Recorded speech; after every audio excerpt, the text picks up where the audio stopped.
ಸಾಫ್ಟ್ವೇರ್ನವರು ನಮಗೆ ತಲೆ ಇರೋದು ಅಂತ ಒಂದು ಅಹಂಕಾರ ನಮಗೆ. 15ರಿಂದ 20 ದಿವಸಕ್ಕೆ ಒಂದ್ಸತಿ ನೀರಿನ ನಿರ್ವಹಣೆ ಮಾಡ್ತೀವಿ. 15ರಿಂದ 20 ದಿನಕ್ಕೆ ಒಂದೇ ಸಲ? ಒಂದೇ ಸತಿ ಒಂದೇ ಬೋರ್ನಲ್ಲಿ ಇಡೀ ತೋಟದ ನೀರಿನ ನಿರ್ವಹಣೆ ನಾವು ಮಾಡ್ತೀವಿ. ನಾವು ಈ ಪಾಳೇಕರ್ ಅವರ ಪಂಚತರಂಗಿಯ ವ್ಯವಸ್ಥೆನ ನಾವು ಮಾಡಿದ್ದೀವಿ. ಎಲ್ಲರೂ ನಮ್ಮನ್ನ ಹುಚ್ಚರು ಅಂದರು ಫಸ್ಟು. ನಮಸ್ಕಾರ ವೀಕ್ಷಕರೇ. ವ್ಯವಸಾಯದ ಬಗ್ಗೆ ABCD ಗೊತ್ತಿಲ್ಲದ ಹರ್ಷವರ್ಧನ್ ದೊಡ್ಡ ಕಂಪನಿಯ ಕೆಲಸ ಬಿಟ್ಟು 18 ವರ್ಷಗಳಿಂದ ಸುಭಾಷ್ ಪಾಳೇಕರ್ ಅವರ ನೈಸರ್ಗಿಕ ಕೃಷಿ ವಿಧಾನವನ್ನು ಚಾಚೂ ತಪ್ಪದೆ ಅನುಸರಿಸಿ ತೆಂಗು, ಅಡಿಕೆ, ಕಾಫಿ, ಕಾಳುಮೆಣಸಿನ ತೋಟ ಮಾಡಿ ಈಗ ರೈತರಿಗೆ ಪಾಠ ಹೇಳುವ ಮಟ್ಟಕ್ಕೆ ಬೆಳೆದು ನಿಂತಿದ್ದಾರೆ. ಚೆನ್ನರಾಯಪಟ್ಟಣ ಸಮೀಪದ ಚೋಳೇನಹಳ್ಳಿಯಲ್ಲಿರುವ ಇವರ 20 ಎಕರೆ ತೋಟಕ್ಕೆ ಸುಭಾಷ್ ಪಾಳೇಕರ್ ಅವರು ಜನವರಿ 7ರಂದು ಭೇಟಿ ನೀಡಿ ಅಪಾರ ಮೆಚ್ಚುಗೆ ವ್ಯಕ್ತಪಡಿಸಿದರು. ನಮ್ಮ ರೈತರು ನಿಜವಾಗಿಯೂ ನೋಡಲೇಬೇಕಾದ ತೋಟವಿದು. ಹರ್ಷವರ್ಧನ್ ಮಾತಾಡ್ತಾ ಇರೋದು. ನಾನು ಮೂಲತಃ ಒಬ್ಬ ಸಾಫ್ಟ್ವೇರ್ ಇಂಜಿನಿಯರು. ಸೊ 1994ರಿಂದ 2009 ತನಕ ನಾನು ಸಾಫ್ಟ್ವೇರ್ ಕ್ಷೇತ್ರದಲ್ಲೇ ಇದ್ದೆ. ಎಲ್ಲ ಚೆನ್ನಾಗೇ ನಡೀತಾ ಇತ್ತು. ಸಾಫ್ಟ್ವೇರ್ ಕ್ಷೇತ್ರ ಹೇಗೆ ಅಂದರೆ ಹಣ ಒಂದಿರುತ್ತೆ, ಅದು ಬಿಟ್ಟರೆ ಬಾಕಿ ಏನೂ ಇರೋದಿಲ್ಲ. ಸೊ ಅಲ್ಲಿ ಭಾರಿ ಸ್ಟ್ರೆಸ್ಫುಲ್ ಲೈಫು ನಮಗೆ ಬೆಂಗಳೂರಿನಲ್ಲಿ. ಶನಿವಾರ ಭಾನುವಾರನೂ ಕೆಲಸ ಇರೋದು, ಫ್ಯಾಮಿಲಿಗೆ ಸಮಯ ಕೊಡೋಕ್ಕೆ ಸಮಯ ಇರಲಿಲ್ಲ. ಸ್ವಲ್ಪ ಆ ಥರ ಒಂದು ಇದಿತ್ತು. ಸೊ ನಾನು ಹಾಗಾಗಿ ಸ್ವಲ್ಪ ಪ್ರಕೃತಿ ಕಡೆಗೆ ಸ್ವಲ್ಪ ಮುಖ ಮಾಡೋಣ ಅಂತ ನಮ್ಮ ತಂದೆದು ಒಂದು ತೋಟ ಇತ್ತು. ಆವಾಗ ಒಂದು 15 ಎಕರೆ ತೋಟ ಇದು. ಸೊ ನಮ್ಮದು ಅದು ಯಾರೂ ನೋಡ್ತಾ ಇರಲಿಲ್ಲ, ನಮ್ಮ ತಂದೆ ತೋಟ ಅಷ್ಟು ನೋಡ್ತಾ ಇರಲಿಲ್ಲ. ನಮ್ಮ ಅಣ್ಣಂದರು ನೋಡ್ತಾಯಿದ್ರು, ಆದರೆ ಅದು ಎಲ್ಲ ವೀಕೆಂಡ್ ಫಾರ್ಮಿಂಗು. ಸೊ ವಾರಕ್ಕೆ ಒಂದು ಸತಿ ಬಂದು ಅಥವಾ 15 ದಿವಸಕ್ಕೆ ಒಂದು ಸತಿ ಬಂದು ಒಂದು ತಿಂಗಳಿಗೆ ಒಂದು ಸತಿ ಬಂದುಬಿಟ್ಟು ನೋಡೋರು. ಮಾಮೂಲಿ ಎಲ್ಲರೂ ಮಾಡೋಂಗೆ ಇಲ್ಲೂ ರಾಸಾಯನಿಕ ಕೃಷಿ ಮಾಡ್ತಾಯಿದ್ರು.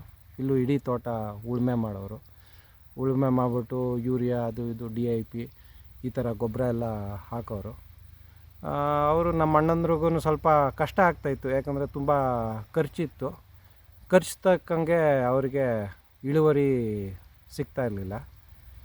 ಸೊ ನಾನು ಒಂದು 2004-05ರಿಂದ ನಾನು ಸ್ವಲ್ಪ ಕೃಷಿ ಕಡೆಗೆ ಮುಖ ಮಾಡಿದೆ ನಾನು. ಸೊ ನಮ್ಮ ಅಣ್ಣಂದ್ರ ಜೊತೆಗೆ ನಾನು ತೋಟಕ್ಕೆ ಬರೋಕ್ಕೆ ಶುರು ಮಾಡಿದೆ. ತೋಟಕ್ಕೆ ಬರೋಕ್ಕೆ ಶುರು ಮಾಡಿದಾಗ ಆವಾಗ ಸ್ವಲ್ಪ ಸಾವಯವ ಕೃಷಿ ಅಂತ ಆವಾಗ ಒಂದು ಭಾರಿ ಇದಿತ್ತು, ಒಂದು ಪ್ರಚಾರ ಇತ್ತು. ಸೊ ನಾವು ರಾಸಾಯನಿಕ ಯಾಕೆ ಮಾಡೋದು, ಸಾವಯವ ಕೃಷಿ ಮಾಡೋಣ ಅಂತ ನಾನು ಇಲ್ಲಿ ತೋಟ ಕಾಲಿಟ್ಟಾಗ ಸಾವಯವ ಕೃಷಿ ಶುರು ಮಾಡಿದ್ವಿ. ಅಂದರೆ 15 ವರ್ಷದ ಹಿಂದೆನೆ? ಒಂದು 2004-05ರಲ್ಲಿ, ಒಂದು 20 ವರ್ಷದ ಹಿಂದೆ ಸಾವಯವ ಕೃಷಿನ ನಾವು ಶುರು ಮಾಡಿದ್ವಿ. ಸೊ ಆವಾಗ ಏನಂದರೆ ವರ್ಮಿ ಕಾಂಪೋಸ್ಟ್ ಒಂದು ಟ್ರೆಂಡ್ ಇತ್ತು. ಸೊ ನಾವು ಇಲ್ಲಿ ಏನು ನಮ್ಮದು ವರ್ಮಿ ಕಾಂಪೋಸ್ಟ್ ಘಟಕ ಇರಲಿಲ್ಲ. ಸೊ ನಾವು ಟೌನಿಂದ ಅಂಗಡಿಯಿಂದ ವರ್ಮಿ ಕಾಂಪೋಸ್ಟ್ ಗೊಬ್ಬರನ ತೊಗೊಂಬರ್ತಾಯಿದ್ವಿ. ಇದು ಒಳ್ಳೇದು ಇದು ಅಂತ, ರಾಸಾಯನಿಕ ಬದಲು ಇದು ಉತ್ತಮ ಅಂತ. ಹಂಗೆ ಅವ್ರದ್ದು ಇದು ಬಯೋ NPK ಏನೇನೋ ಪ್ರಾಡಕ್ಟ್, ಟ್ರೈಕೋಡರ್ಮಾ ಈ ಥರ ಎಲ್ಲ ಇರೋದು ಪ್ರಾಡಕ್ಟ್ಸ್ ಇರೋದು. ಅದೆಲ್ಲ ಒಂದು ಪಟ್ಟಣಕ್ಕೆ 100 ರೂಪಾಯಿ, ಅದೇನು ಚೀಪ್ ಅಲ್ಲ. ಅದು ಒಟ್ಟಿಗೆ ಕೊಂಡ್ಕೊಂಡಾಗ ತುಂಬ ದೊಡ್ಡ ಮೊತ್ತ ಆಗೋದು ಅದು. ಸೊ ಅದನ್ನು ತಗೊಂಬಂದ್ಬಿಟ್ಟು ನಾವು ನಮ್ಮ ತೆಂಗಿನ ಮರ ಮಾತ್ರ ಇತ್ತು ಅವಾಗ.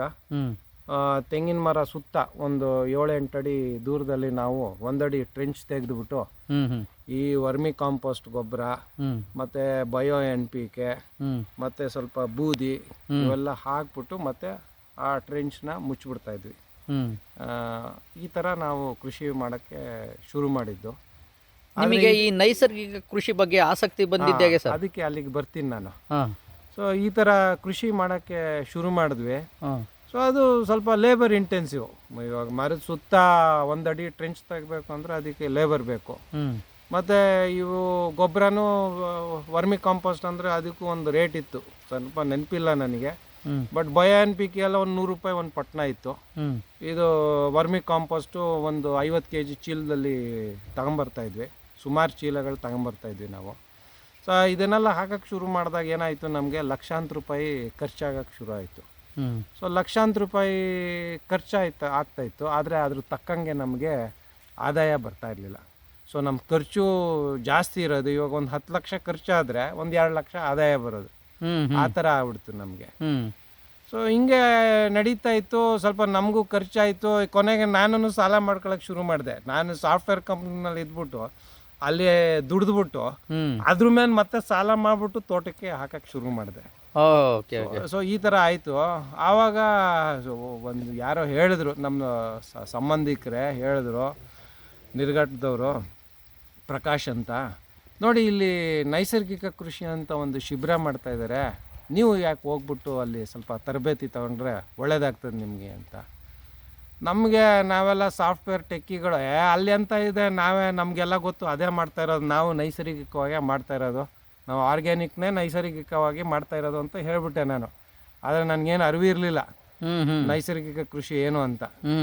ಯಾವಾಗ ತುಂಬ ಖರ್ಚು ಜಾಸ್ತಿ ಆಗ್ಬಿಟ್ಟು ಸಾಲ ಮಾಡೋಕ್ಕೆ ಶುರು ಮಾಡಿದ್ನೋ, ಆವಾಗ ಇನ್ನೊಂದು ಶಿಬಿರ ಬಂತು 2006ರಲ್ಲಿ. 2006ರಲ್ಲಿ ಹಾಸನದಲ್ಲಿ ಒಂದು ಶಿಬಿರ ಇತ್ತು, ಕಲಾಮಂದಿರದಲ್ಲಿ. ಆವಾಗ ಪಾಳೇಕರ್ ಒಂದು 5 ದಿವಸದ ಕಾರ್ಯಾಗಾರ ಆರ್ಗನೈಸ್ ಮಾಡಿದರು. ನಾನು ಯಾಕೆ ಅಲ್ಲಿ ಹೋಗಬಾರ್ದು ಅಂತ ಇವ್ರು ಹೇಳಿದ್ರು, ನಮ್ಮ ಸಂಬಂಧಿಕರು ಹೇಳಿದ್ರು. ಸೊ ನಾವು ಸಾಫ್ಟ್ವೇರ್ನವರು, ನಮಗೆ ತಲೆ ಇರೋದು ಅಂತ ಒಂದು ಅಹಂಕಾರ ನಮಗೆ. ಸೊ ನಾವೇನಂದರೆ ಒಂದು ಅರ್ಧ ಗಂಟೆಯಲ್ಲಿ ಹೋಗಿ ಕೂತ್ಕೊಂಡ್ಬಿಟ್ಟು ಇವ್ರದ್ದು ಏನಿದೆ ವಿಚಾರ ಅಂದ್ಬಿಟ್ಟು ಕೇಳ್ಕೊಂಡು, ನಮ್ಮದು ಆಫೀಸ್ನಲ್ಲಿ ಕೆಲಸ ಇತ್ತು, ಹೊಟ್ಟೋಗೋಣ ಅಂತ ಸೋಮವಾರ ಬೆಳಗ್ಗೆನೇ ಹೋದೆ. ಪಾಳೇಕರ್ ಅವರು ಮಾತಾಡೋಕ್ಕೆ ಶುರು ಮಾಡಿದ್ರು. ಅವ್ರು ಮಾತಾಡೋದು ಎಷ್ಟು ಆಕರ್ಷಕವಾಗಿತ್ತು ಅಂದರೆ, ನಮಗೆ ಸಾಕ್ಷಾತ್ ಮಹಾತ್ಮ ಗಾಂಧಿ ಬಂದು ಕೂತ್ಕೊಂಡು ನಮಗೆ ಕಾರ್ಯಾಗಾರ ನಡೆಸ್ದಂಗಿತ್ತು ಅದು. Okay okay. ಸೊ ನಮಗೆ ಒಂಥರ ಒಂದು ದೈವತ್ವ ಇತ್ತು ಅವ್ರ ಮಾತಿನಲ್ಲಿ, ಸತ್ಯ ಇತ್ತು. ಸೊ ಹಾಗಾಗಿ ನನಗೆ ಒಂದು ಅರ್ಧ ದಿವಸ ಕೂರೋಣ ಅಂತ ಬಂತು. ಆಮೇಲೆ ಒಂದು ದಿವಸ ಪೂರ್ತಿ ಕೂರೋಣ ಅಂತ ಅನಿಸ್ತು. ಆಮೇಲೆ ಏನು ಮಾಡಿದೆ, ಇಡೀ 5 ದಿವಸನೂ ನಮ್ಮದು ಇದು ಸಾಫ್ಟ್ವೇರ್ ಇದಕ್ಕೆ ರಜೆ ಹಾಕ್ಬಿಟ್ಟು, ನನ್ನ ಕೆಲಸಕ್ಕೆ ರಜೆ ಹಾಕ್ಬಿಟ್ಟು ಇಡೀ 5 ದಿವಸ ಕಾರ್ಯಾಗಾರನ ನಾನು ಅಟೆಂಡ್ ಮಾಡಿದೆ ಹಾಸನದಲ್ಲಿ. ಸೊ ಅಲ್ಲಿ ತನಕ ನನಗೆ ಸುಮ್ಮನೆ ಏನೋ ಒಂದು ಹಾಬಿ ಥರ, ಒಂದು ಹವ್ಯಾಸದ ಥರ ಕೃಷಿ ಮಾಡ್ತಾಯಿದ್ದು. ಯಾವಾಗ ಈ ಪಾಳೇಕರದು ತರಬೇತಿ, ನೈಸರ್ಗಿಕ ಕೃಷಿ ತರಬೇತಿನ ನಾನು ಈ ಕಾರ್ಯಾಗಾರನ ಭಾಗವಹಿಸಿದ್ನೋ, ಆವಾಗ ನಂದು ಒಂದು ಹೃದಯದಲ್ಲಿ ಬದಲಾವಣೆ ಬಂತು. ನಾವ್ಯಾಕೆ ಈ ಕೃಷಿನೇ ನಂದು ಜೀವನ ಮಾಡ್ಕೋಬಾರ್ದು ಅಂತ ಒಂದು ಮನಸ್ಸಿಗೆ ಬಂತು. ಸೊ ಹಾಗೆ ಇದನ್ನು ಶುರು ಆಗಿದ್ದು. 2006ರಲ್ಲಿ ಕಾರ್ಯಾಗಾರ ನಾನು ಭಾಗವಹಿಸಿದೆ. ಆದರೆ ಅಲ್ಲಿ ತಕ್ಷಣಕ್ಕೆ ನನಗೆ ಇಲ್ಲಿಗೆ ಶಿಫ್ಟ್ ಆಗೋಕ್ಕಾಗಲಿಲ್ಲ, ಈ ಕೃಷಿ ಕ್ಷೇತ್ರಕ್ಕೆ ಬರೋಕ್ಕಾಗಲಿಲ್ಲ. ಸೊ ಅದನ್ನು ನಮ್ಮ ಕಂಪ್ನಿ ಎಲ್ಲ, ನಮ್ಮದೇ ಸ್ವಂತ ಕಂಪ್ನಿ ಇತ್ತು, ಅವನ್ನೆಲ್ಲ ಕೊಟ್ಟು ಮಾರಿಬಿಟ್ಟು ಇಲ್ಲಿಗೆ ಬರೋ ಅಷ್ಟೊತ್ತಿಗೆ 2009 ಆಗಿತ್ತು. ಸೊ ನಾನು ಇಲ್ಲಿ 2009ಕ್ಕೆ ಬಂದು ಇಲ್ಲಿ ನಾನು ಒಂದು ಶುರುನಲ್ಲಿ ಮಾಡಿದ್ದು ಅಂದರೆ, ತೋಟದಲ್ಲೇ ಒಂದು ಮನೆಗೆ, ನಮ್ಮ ತಂದೆ ತೋಟ ಇದು, ಪಿತ್ರಾರ್ಜಿತ ಆಸ್ತಿ. ಸೊ ನಮ್ಮ ತಂದೆ ಇದು ತೋಟದಲ್ಲೇ ನಾವೊಂದು ಮನೆ ಕಟ್ಟಿ, ಆಮೇಲೆ ಒಂದು 2010ರಿಂದ ಸ್ವಲ್ಪ ಒಂದು ಗಂಭೀರವಾಗಿ ಸೀರಿಯಸ್ ಆಗಿ ಇದನ್ನು ಕೃಷಿನ ಮಾಡೋಕ್ಕೆ ಶುರು ಮಾಡಿದ್ವಿ. ಬನ್ನಿ ಸರ್, ಯಾವ ಥರ ಇದೆ ತೋಟ ನೋಡೋಣ. ನಾವು ಈ ಪಾಳೇಕರ್ ಅವರ ಪಂಚತರಂಗಿಯ ವ್ಯವಸ್ಥೆನ ನಾವು ಮಾಡಿದ್ದೀವಿ. ಸೊ ನೀವು ಇಲ್ಲಿ ಸುತ್ತ ನೋಡಿದ್ರೆ ನಮಗೆ ಇದೇನೆಂದರೆ, ಒಂದು ಮಲೆನಾಡು, ಇದು ಮಲೆನಾಡಲ್ಲ, ಚನ್ನರಾಯಪಟ್ಟಣ ಬಯಲುಸೀಮೆ. ಆದರೆ ಚನ್ನರಾಯಪಟ್ಟಣದಲ್ಲೇ ಒಂದು ಮಿನಿ ಮಲೆನಾಡು ಇಲ್ಲಿ ಸೃಷ್ಟಿಯಾಗಿದೆ. ಸೊ ಹಾಗಾಗಿ ನಮಗೇನೆಂದರೆ, ನಮಗೆ ಮಲೆನಾಡಿನಲ್ಲಿ ಸಕಲೇಶ್ಪುರಕ್ಕೆ ಹೋಗಬೇಕು, ಇನ್ನೊಂದು ಕಡೆ ಮೂಡಿಗೆರೆ ಹೋಗಬೇಕು, ರಿಸಾರ್ಟ್ಗೆ ಹೋಗಬೇಕು ಅಂತ ಯಾವತ್ತೂ ಅನಿಸೋದೇ ಇಲ್ಲ. ನಮಗೆ ಇಲ್ಲಿ ಒಂಥರ ನಾವು ಹಸಿರು ಮಧ್ಯೆನೇ ಇರ್ತೀವಿ. ಸೊ ನಾವು ಯಾವಾಗ ನೋಡಿದ್ರೂ ಆ ಮಲೆನಾಡು ವಾತಾವರಣದಲ್ಲೇ ಇರ್ತೀವಿ. ಸೊ ಇವಾಗ ಯಾರು ರೈತರು ಪಾಳೇಕರ್ ಪದ್ಧತಿನಲ್ಲಿ ಒಂದು ಕೃಷಿ ಮಾಡಿದ್ರೆ ಅಲ್ಲೇ ಒಂದು ಮಿನಿ ಮಲೆನಾಡು ಸೃಷ್ಟಿಯಾಗ್ತದೆ. ಸೊ ಮಂಡ್ಯದಲ್ಲೇ ಅವ್ರು ಮಾಡಿದ್ರೆ ಮಂಡ್ಯದಲ್ಲೇ ಒಂದು ಮಲೆನಾಡು ಸೃಷ್ಟಿಯಾಗ್ತದೆ. ಇದೇ ವಿಶೇಷತೆ ಈ ಪದ್ಧತಿಯಲ್ಲಿ. ಈ ಬೋರ್ವೆಲ್ ಇದೆ. ಈ ಬೋರ್ವೆಲ್ ಒಂದು 150 ಅಡಿ ಆಳ ಇದೆ. ಆದರೆ ಮೋಟ್ರ್ ಇರೋದು ಒಂದು 100 ಅಡಿ ಆಳದಲ್ಲಿ ಮೋಟ್ರ್ ಇದೆ. ಅದ್ರ ಮುಂದಕ್ಕೆ ಮೋಟ್ರ್ ಹೋಗೋದಿಲ್ಲ. ಇಡೀ ತೋಟನ ಈ ಬೋರ್ವೆಲ್ ಇಂದಾನೆ ನಾವು ಇಡೀ ತೋಟದ ನೀರಿನ ನಿರ್ವಹಣೆ ಈ ಬೋರ್ವೆಲ್ ಇಂದಾನೆ. ಇದೊಂದು ಬೋರಿಂದ ಇದೇ ಒಂದೇ ಬೋರ್ನಲ್ಲಿ ಇಡೀ ತೋಟದ ನೀರಿನ ನಿರ್ವಹಣೆ ನಾವು ಮಾಡ್ತೀವಿ. ಅಯ್ಯೋ ದೇವ್ರೆ, ಎಷ್ಟು ವರ್ಷದಿಂದ ಸರ್ ಇದು? ಇದು ಈ ಬೋರ್ವೆಲ್ ಇದು ನಮ್ಮ ತಂದೆ ಕಾಲದ್ದು. ಇದು 40 ವರ್ಷದಿಂದ ಇದು ಬೋರ್ವೆಲ್ ಇದೆ. ನೀರೇನು ಆಗಿಲ್ಲ ಒಂದಿನೂ? ನೀರ್ ಏನು ಆಗಿಲ್ಲ. ಅದು ಒಂದೇ ಸತಿ ಇದು ಒಂದು ಬರಗಾಲದಲ್ಲಿ ಇದು ಖಾಲಿ ಆಗುತ್ತೆ. ಹಾ, ಅದ್ ಬಿಟ್ರೆ ಇನ್ಯಾವತ್ತೂ ಖಾಲಿ ಆಗಿಲ್ಲ. ಬರಗಾಲ ಅಂದ್ರೆ ಒಂದು 6-7 ವರ್ಷದಿಂದ ಒಂದು ಬರಗಾಲ ಬಂದಿತ್ತು. ಹಾ, ಆ ಬರಗಾಲದಲ್ಲಿ ಈ ಬೋರ್ವೆಲ್ ಸ್ವಲ್ಪ ಖಾಲಿ ಆಗಿತ್ತು. ಹಾ. ಅದ್ ಬಿಟ್ರೆ ಇದು ಯಾವತ್ತೂ ನಮ್ಗೆ ಈ ಬಾವಿದು ಸರ್ ಇದು? ಇದು ಬೋರ್ವೆಲ್ ಪಕ್ಕನೇ ಇದು ಹಳೆ ಬಾವಿ ಇದೆ. ಹಾ, ಈ ಬಾವಿ ಬೋರ್ವೆಲ್ಗಿಂತ ಮುಂಚೆನೆ ಬಾವಿ ಇತ್ತು. ಹಾ, ಹಾ, ಏನ್ ಮಾಡಿದ್ರು, ಬೋರ್ವೆಲ್ ಆದ ತಕ್ಷಣ ಸ್ವಲ್ಪ ಬಾವಿ ಸ್ವಲ್ಪ ಮುಚ್ಚಿದ್ರು. ಹಾ, ಸ್ವಲ್ಪ ಹಾ, ಇನ್ನ 40 ಅಡಿ ಆಳ ಇದೆ ಹಾ, ಆ ಬಾವಿ. ಹಾ, ಹಾ, ಸೊ ನಮ್ ಮಳೆಗಾಲದಲ್ಲಿ ಏನಾಗ್ತದೆ, ಮಳೆ ಎಲ್ಲ ಬಂದಾಗ ಈ ಬಾವಿ ತುಂಬಿಕೊಳ್ತದೆ. ಹಾ, ಹಾ, ಸೊ ಹಂಗಾಗಿ ನಮ್ದು ಅಂತರ್ಜಲ ಸ್ವಲ್ಪ ಅಭಿವೃದ್ಧಿ ಆಗ್ತದೆ. ಹಾ. ಮತ್ತೆ ಈ ನಾಲೆನಲ್ಲಿ ನೀರು ಬಿಟ್ಟಾಗ ಆ ಜೋಪ್ ನೀರು ಕೂಡ ಬಂದ್ಬಿಟ್ಟು ಈ ಬಾವಿನಲ್ಲಿ.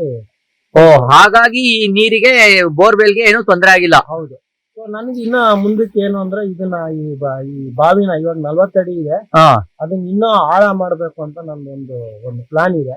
ಸರ್ ಇದೊಂಥರ ರೈತರಿಗೆ ಮಾದರಿ ಅಲ್ವಾ ಸರ್? ಯಾಕೆ ಅಂದ್ರೆ ನೋಡಿ, ಬೋರ್ ತಗ್ಸಿರೋ ಪಕ್ಕದಲ್ಲೇ ಒಂದ್ ಬಾವಿನೂ ತೋಡಿದ್ರೆ ಅಂತರ್ಜಲ ಮಟ್ಟನೂ ಕುಸಿಯಲ್ಲ, ಬೋರು ರೀಜನರೇಟ್ ಆಗುತ್ತೆ, ಹಾಗೂ ಮತ್ತು ಬಾವಿ ನೀರು ಚೆನ್ನಾಗಿರುತ್ತೆ. ಹೌದು. ಇವಾಗ ಎಲ್ಲಾ ರೈತರು ಏನ್ ಮಾಡ್ತಾರೆ ಅಂದ್ರೆ, ಹಾ, ಒಂದು ಈ ತರ ಹಳೆ ಬಾವಿ ಇದ್ರೆ ಹಾ, ಅದ್ರ ಪಕ್ಕ ಬೋರ್ ಆದ ತಕ್ಷಣ ಮೊದ್ಲು ಆ ಬಾವಿನ ಮುಚ್ಚಿಬಿಡ್ತಾರೆ. ಅದು ತಪ್ಪು ಅದು. ಅದು ಭಾರಿ ದೊಡ್ಡ ತಪ್ಪು. ಹಾ, ಅದನ್ನ ಮುಚ್ಚಿಬಿಟ್ಟು ಒಂದ್ 4 ಸಸಿಗೆ ಜಾಗ ಆಗ್ತದೆ, 4 ಸಸಿ ಹಾಕ್ಬೋದು, ತೆಂಗಿನ ಸಸಿ ಹಾಕ್ಬೋದು ಅಂತ ಆ ಬಾವಿನ ಮುಚ್ತಾರೆ. ಹಾ, ಅದನ್ನ ಆತರ ಮಾಡಬಾರ್ದು. ಹಾ, ಯಾವ್ದೇ ಹಳ್ಳನ ನಾವು ನಮ್ ತೋಟದಲ್ಲಿ ಮುಚ್ಚಕ್ ಹೋಗ್ಬಾರ್ದು. ಹಾ, ಬೇಕಾದ್ರೆ ಆ ಹಳ್ಳನ ಇನ್ನೂ ಅಭಿವೃದ್ಧಿ ಮಾಡ್ಬೋದು. ಹಾ, ಅದಕ್ ಬೇಕಾದ್ರೆ ಎಲ್ಲ ಸೈಡ್ ನಲ್ಲೆಲ್ಲ ಒಂದು ಕಲ್ಲಿನ ಲೈನಿಂಗ್ ಕೊಟ್ಬಿಟ್ಟು ಹಾ. ಅದಿನ್ನ ಶಾಶ್ವತವಾಗಿ ಇರೋ ಕಲ್ಯಾಣಿ ತರ. ಕಲ್ಯಾಣಿ ತರ ಮಾಡ್ಕೊಂಡ್ರೆ ಉತ್ತಮ. ನೀವು ಇದನ್ನ ಕಲ್ಯಾಣಿ ಮಾಡ್ಬೋದಲ್ವಾ ಸರ್ ಈಗ? ಮಾಡ್ತೀವಿ ಹಾ, ಓಕೆ ಸರ್, ಓಕೆ. ಖಂಡಿತವಾಗ್ಲೂ ಮಾಡ್ತೀವಿ. ಹಾ, ಇದನ್ನ ಇನ್ನೂ ಆಳ ಮಾಡಿಸ್ಬಿಟ್ಟು ಹಾ. ಸದಾಕಾಲ ಬಾವಿನಲ್ಲಿ ನೀರು ಹಂಗೆ ಮಾಡೋದೇ ನಮ್ದು ಉದ್ದೇಶ. ಧನ್ಯವಾದ ಸರ್. ಸರ್, ತೆಂಗಿನ ಗರಿಗಳು ಈ ಮೊಟ್ಟೆಗಳೆಲ್ಲ ಹೀಗೆ ಬಿಟ್ಟಿದಿರಲ್ಲ ಸರ್, ಇದು ಹಿಂಗೆ ಕಸದ ತರ ಕಾಣ್ತಾ ಇದೆಯಲ್ಲ, ಏನ್ ಸರ್ ಇದ್ರ ವಿಶೇಷತೆ? ಈ ಸುಭಾಷ್ ಪಾಳೇಕರ್ ಅವರು ನೈಸರ್ಗಿಕ ಕೃಷಿ ಪದ್ಧತಿನಲ್ಲಿ ಹಾ, ಒಣ ಹೊದಿಕೆ ಹಾ, ತುಂಬಾ ಮುಖ್ಯ. ಹಾ. ಸೊ ನಮ್ದು ಯಾವ್ದೇ ತ್ಯಾಜ್ಯ ಇರ್ಲಿ, ಹಾ, ಇವಾಗ ಅಡಕೆ ಸಿಪ್ಪೆ ಇರ್ಬೋದು, ಹಾ, ಅಥವಾ ಅಡಕೆ ಇದು ಕಾಯಿನ ಇದು ಇದು ಇದ್ ಮಾಡ್ತಾರಲ್ಲ, ಸುಳ್ದಿರೋದು. ಸುಲ್ದಿರೋ ಅಡಕೆ ಕಾಯಿ ಹಾ, ಏನೇ ಇರ್ಬೋದು, ಯಾವ್ದ್ರ ಸಿಪ್ಪೆ ಇರ್ಬೋದು, ಹಾ. ತೆಂಗು ಸುಲ್ದಿರ್ತೀವಿ ಅದ್ರ ಸಿಪ್ಪೆ ಇರ್ಬೋದು, ಹ್ಮ್, ಯಾವ್ದೇ ಸಿಪ್ಪೆ, ಯಾವ್ದೇ ಒಣ ಎಲೆ, ಹ್ಮ್, ಯಾವ್ದೂನು ನಾವು ಹೊರಗಡೆ ಹಾಕೋದಿಲ್ಲ ನಾವು. ಹಾ, ಹಾ, ಸೊ ಎಲ್ಲಿ ಬೀಳ್ತದೋ ಅಲ್ಲೇ ಬಿಡ್ತೀವಿ ನಾವು. ಹಾ, ಮತ್ತೆ ನಾವು ತೆಂಗಿನ ಸುಲ್ಸ್ಬಿಟ್ಟು, ತೆಂಗಿನಕಾಯಿನೆಲ್ಲ ಸುಲ್ಸ್ಬಿಟ್ಟು, ತೆಂಗು ಕೊಬ್ಬರಿನೆಲ್ಲ ಸುಲ್ಸ್ಬಿಟ್ಟು, ಹಾ, ಆ ಕಾಯಿ ಮೊಟ್ಟೆನ ಎಲ್ಲ ನಾವು ತಗೊಂಡ್ಬಂದ್ಬಿಟ್ಟು ತೋಟಕ್ಕೆ ಹಾಕ್ತೀವಿ ನಾವು. ಓಹೋ, ಇದರಿಂದ ಏನಾಗ್ತದೆ, ಇದು ಒಣ ಮುಚ್ಚಿಗೆ ಆಗ್ತದೆ. ಹಾ, ಹಾ, ಸೊ ಯಾವಾಗ ಈ ಒಣ ಮುಚ್ಚಿಗೆ ಎಲ್ಲ ಹಾಕ್ಬಿಟ್ಟು ಯಾವಾಗ ನಾವು ಜೀವಾಮೃತನ ನಾವು ಇದ್ರ ಮೇಲೆ ಬಿಡ್ತೀವೋ, ಹ್ಮ್, ಆವಾಗ ಇವೆಲ್ಲ ಕರಗ್ತವೆ. ಹಾ, ಹಾ, ಕರಗ್ಬಿಟ್ಟು ಇವಾಗ ಕನ್ನಡದಲ್ಲಿ ಅದಕ್ಕೆ ಜೀವನ ದ್ರವ್ಯ ಅಂತಾರೆ, ಇಂಗ್ಲಿಷ್ ನಲ್ಲಿ ಅದಕ್ಕೆ ಹ್ಯೂಮಸ್ ಅಂತಾರೆ. ಹಾ, ಹಾ, ಸೊ ಈ ಹ್ಯೂಮಸ್ ಫಾರ್ಮೇಶನ್ ಗೆ ತುಂಬಾ ಇದು ಹ್ಮ್, ಸಹಾಯಕರ ಆಗ್ತದೆ ಈ ಒಣ ಮುಚ್ಚಿಗೆ. ಹಾ, ಸೊ ಹ್ಯೂಮಸ್ ಬೇಸಿಕಲಿ ಅದೇ ಗೊಬ್ಬರ. ಹಾ, ಹಾ, ಕೈಯಲ್ಲಿ ಕೈ ನೋಡಿ, ಇವೆಲ್ಲ ಹಾ, ಕಾಯಿ ಮೊಟ್ಟೆ ಎಲ್ಲ ಹಾ, ಹಾ, ಇಲ್ಲೇ ಬಿದ್ದಿದೆಯಲ್ಲ, ಹಾ, ಇಲ್ಲೆಲ್ಲ ಹಾ, ಹಾ, ಈ ಕಾಯಿ ಮೊಟ್ಟೆ ಎಲ್ಲ ಇಲ್ಲೇ ಬಿದ್ದಿದೆ. ಹಾ, ಸೊ ನೋಡಿ, ಇಲ್ಲೆಲ್ಲ ಕಪ್ಪುಗಿದೆ ಮಣ್ಣು ಕಪ್ಪುಗಿದೆ ಅಂದ್ರೆ ಇಲ್ಲಿ ಹ್ಯೂಮಸ್ ಫಾರ್ಮೇಶನ್ ಚೆನ್ನಾಗ್ ಆಗ್ತಾ ಇದೆ ಅಂತ. ಹಾ, ಹಾ, ನೋಡಿ, ಇಲ್ಲೆಲ್ಲ ಮಣ್ಣು ಕಪ್ಪಾಗಿದ್ರೆ ಹಾ, ಹಾ, ಅದೆಲ್ಲ ಹ್ಯೂಮಸ್ ಅಂತ. ಹಾ, ಹಾ, ಹಾ, ಸೊ ಹ್ಯೂಮಸ್ ತುಂಬಾ ವಿಶೇಷತೆ ಇದೆ. ಹಾ, ಅದ್ರೊಳಗೆ ಮರ ಮತ್ತೆ ಗಿಡಕ್ಕೆ ಏನೇನ್ ಬೇಕೋ ಪೋಷಕಾಂಶ ಹಾ, ಎಲ್ಲ ಇದೆ ಹಾ, ಹ್ಯೂಮಸ್ ಒಳಗೆ. ಹಾ, ಹಾ, ಮತ್ತೆ 1 kg ಹ್ಯೂಮಸ್ ಹಾ, ಒಂದು ದಿವಸದಲ್ಲಿ ಹಾ, 6 ಲೀಟರ್ ನೀರ್ನ, ವಾತಾವರಣದಿಂದ 6 ಲೀಟರ್ ನೀರ್ನ ಹಾ. ಅಬ್ಸರ್ವ್ ಮಾಡುವಂತ ಕೆಪಾಸಿಟಿ ಹ್ಯೂಮಸ್. ಓ, ಅಂದ್ರೆ ಡ್ರೈ ಆಗಲ್ಲ, ಹ್ಯೂಮಸ್ ಡ್ರೈ ಆಗಲ್ಲ. ಹಾ. ಯಾವಾಗ ಗಾಳಿ ಆಡ್ತದೋ ಹಾ, ಅದ್ರೊಳಗೆ ಇರುವಂತ ನೀರ್ನೆಲ್ಲ ಅದು ಅಬ್ಸರ್ವ್ ಮಾಡ್ತದೆ ಹಾ, ಹ್ಯೂಮಸ್. ಸೊ 1 ದಿವಸಕ್ಕೆ 1 kg ಹ್ಯೂಮಸ್ ಹಾ, 6 ಲೀಟರ್ ಅಷ್ಟು ನೀರು ಕ್ಯಾಪ್ಚರ್ ಮಾಡುತ್ತೆ. ಹ್ಮ್. ಸೊ ಹಂಗಾಗಿ ನೀರಿನ ನಿರ್ವಹಣೆ ನೈಸರ್ಗಿಕ ಕೃಷಿನಲ್ಲಿ ಕಮ್ಮಿ. ಹ್ಮ್. ಯಾಕಂದ್ರೆ ನಮ್ದು ಎಷ್ಟು ಒಣ ಮುಚ್ಚಿಗೆ ಆಗುತ್ತೋ ನಮ್ಮ ತೋಟದಲ್ಲಿ ಅಷ್ಟು ಹ್ಯೂಮಸ್ ಸೃಷ್ಟಿ ಆಗ್ತದೆ. ಹ್ಮ್, ಅಷ್ಟು ಸಹಜವಾಗಿ ಅದಕ್ಕೆ ನೀರಿನ ನಿರ್ವಹಣೆ ಆಗುತ್ತೆ. ಗಾಳಿ ನೀರಿನ ಮಹಾಸಾಗರ, ಗಾಳಿನಲ್ಲಿ ಮಾಯಿಶ್ಚರ್ ಇರುತ್ತೆ. ಹಾ ಹಾ ಸೊ ಆ ಮಾಯಿಶ್ಚರ್ನಲ್ಲಿರೋ ನೀರನ್ನ ಇದು ಅಬ್ಸರ್ವ್ ಮಾಡ್ತದೆ. ಹಾ ಹಾ ಸೊ ಹಾಗಾಗಿ ಈ ನಮ್ದು ಅಡಿಕೆ ತೆಂಗಿಗೆಲ್ಲ ನಾವು ಕೃತಕವಾಗಿ ಅಷ್ಟೊಂದು ನೀರು ಕೊಡೋ ಅವಶ್ಯಕತೆ ಇಲ್ಲ. ಬೇಸಿಗೆಯಲ್ಲಿ ಕೊಡ್ಬೋದು, ಬೇಸಿಗೆಯಲ್ಲಿ ಕೊಡ್ಲೇಬೇಕಾಗುತ್ತೆ. ಅಲ್ಲ, ನಾವು ಚಳಿಗಾಲದಲ್ಲಿ ಜಾಸ್ತಿ ಕೊಡ್ತೀವಿ. ಚಳಿಗಾಲದಲ್ಲಿ ಯಾಕೆ ಸರ್ ಜಾಸ್ತಿ? ಯಾಕಂದ್ರೆ ಒಣ ವಾತಾವರಣ ಜಾಸ್ತಿ. ಚಳಿಗಾಲದಲ್ಲಿ ನೀವು ಗಮನಿಸಿದ್ರೆ ನಿಮ್ ತುಟಿ ಎಲ್ಲ ಹೊಡೆಯುತ್ತದೆ. ಹಾ ಹಾ ಯಾಕಂದ್ರೆ ಇದರಲ್ಲಿ ನೀರಿನ ಅಂಶ ಕಮ್ಮಿ ಇರ್ತದೆ, ಮಾಯಿಶ್ಚರ್ ಕಮ್ಮಿ ಇರ್ತದೆ. ಹಾ ಹಾ ಆದ್ರೆ ಬೇಸಿಗೆನಲ್ಲಿ ಒಂದು ಮಳೆ ವಾತಾವರಣ ಬರ್ತದೆ. ಹಾ ಸೊ ಮಾಯಿಶ್ಚರ್ ಅಂಶ ಜಾಸ್ತಿ ಇರ್ತದೆ. ಹಾ ಹಾ ಸೊ ಹಾಗಾಗಿ ಬೇಸಿಗೆನಲ್ಲಿ ಸ್ವಲ್ಪ ಕಮ್ಮಿ ಮಾಡ್ತೀವಿ, ಚಳಿಗಾಲದಲ್ಲಿ ಸ್ವಲ್ಪ ನೀರು ಜಾಸ್ತಿ ಕೊಡ್ತೀವಿ. Okay okay.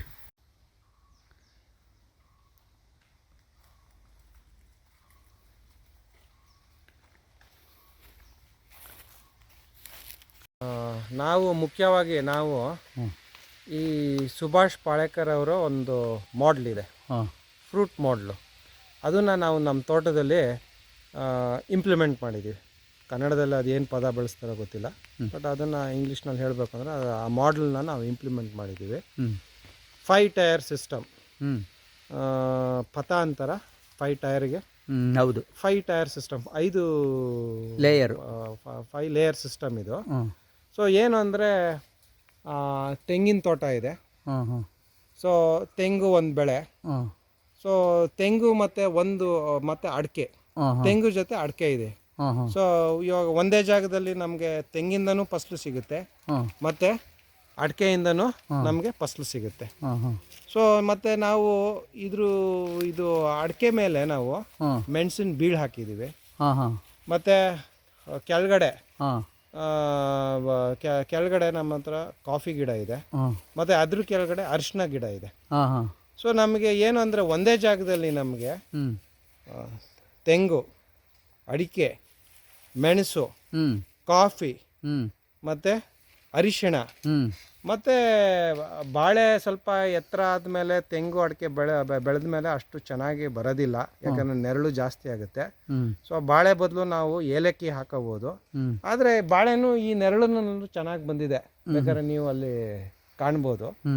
ಆದರೆ ಬಾಳೆಗೆ ಇನ್ನೂ ಸ್ವಲ್ಪ ಬಿಸಿಲು ಜಾಸ್ತಿ ಬೇಕು. ಬಿಸಿಲು ಜಾಸ್ತಿ ಬಿದ್ದರೆ ಇನ್ನೂ ಅದು ಗೊನೆ ಇನ್ನೂ ದಪ್ಪ ಇರ್ತದೆ. ಸೊ ಆ ಗೊನೆ ಹೆಚ್ಚು ಕಮ್ಮಿ ಒಂದು 8 kg ಆದರೂ ಬರ್ತದೆ ಆ ಗೊನೆ.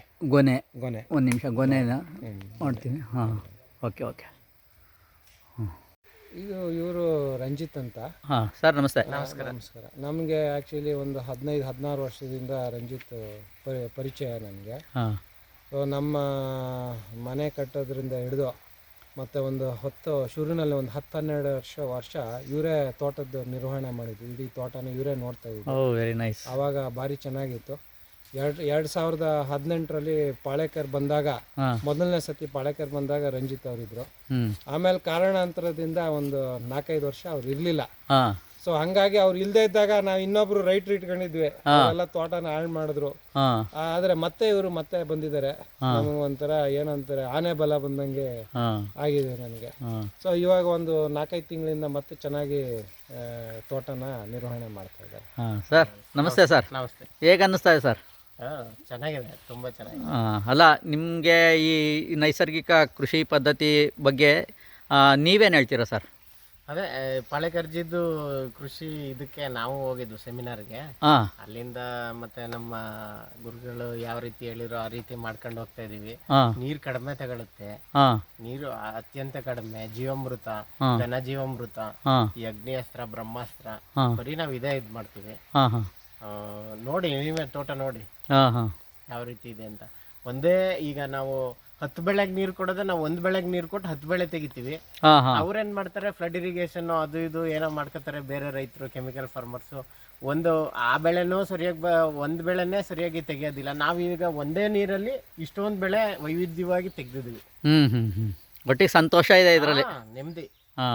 ಎಲ್ಲೋದ್ರೂ ಈ ನೆಮ್ಮದಿ ಸಿಗೋದಿಲ್ಲ. ಹಾ ಎಲ್ಲ ಒಂದ್ ತುತ್ತು ಅನ್ನ ತಿನ್ನಕ್ಕೆ ಓಡಾಡೋದು. ಹಾ ಇಲ್ಲಿ ತಿನ್ನ ಇದು ನೆಮ್ಮದಿ ಈ ವಾತಾವರಣ ಸಿಗ್ಬೇಕಲ್ಲ ಅದೇ ನೋಡಿ. ನಾವು ಅದೇ ನಿಮ್ ಬಾಸು ಪಾಪ ಮಲ್ಲ ಅಲ್ಲ ಸಾಫ್ಟ್ವೇರ್ ಇಂಜಿನಿಯರ್ ಕೆಲಸನೇ ಬಿಟ್ಬಿಟ್ಟು ಇಲ್ಲಿಗೆ ಬಂದಿದ್ದಾರೆ. ಭಾರಿ ನೋಡಿ ಆ ರೀತಿ ಮಾಡೋರು ಬೇಕಲ್ಲ. ಎಲ್ಲಾರು ನಮ್ನ ಹುಚ್ಚರು ಅಂದ್ರು ಫಸ್ಟ್ ಹಾ ಮಾಡುವಾಗ, ಇದೇನ್ ಹುಚ್ಚರು ನೀವು ಈ ಜಾಲಿ ಗಿಡ ಅದು ಗಿಡ ಎಲ್ಲ ಕಡ್ ತೋಡ್ತೊಳಿಕ್ ಹಾಕತ್ತಾ ಇದೀರಾ ಅಂತ. ಹಾ ನಮ್ಮರ್ಗ ಏನಂದ್ರೆ ಅವರು ಎಲ್ಲಾರು ನೀಟಾಗಿ ಶೇವ್ ಇದ್ದಂಗೆ ಇರ್ಬೇಕು. ಹಾ. ನಾವು ಶೇವಿಂಗ್ ಮಾಡ್ಕೊಳ್ತೀವಲ್ಲ ಹಾ ಆ ರೀತಿ ತೋಟ ಉಕ್ಕೆ ಹೊಡೆದು ಪುಡಿ ಮಣ್ಣು ಮಾಡ್ಬೇಕು ಅಂತ ಹಾ ನಾವು ತೋಟನೇ ತಿಪ್ಪೆ ಗೊಬ್ಬರ ಮಾಡಿದೀವಿ. ಹಾ ತೋಟನೇ ತಿಪ್ಪೆ ಗೊಬ್ಬರ ಮಾಡೋ ಕಾನ್ಸೆಪ್ಟ್ ನಮ್ದು. ಹಾ ನಮಗೆ ಆ ಕಡಿ ಇದಿಲ್ಲ.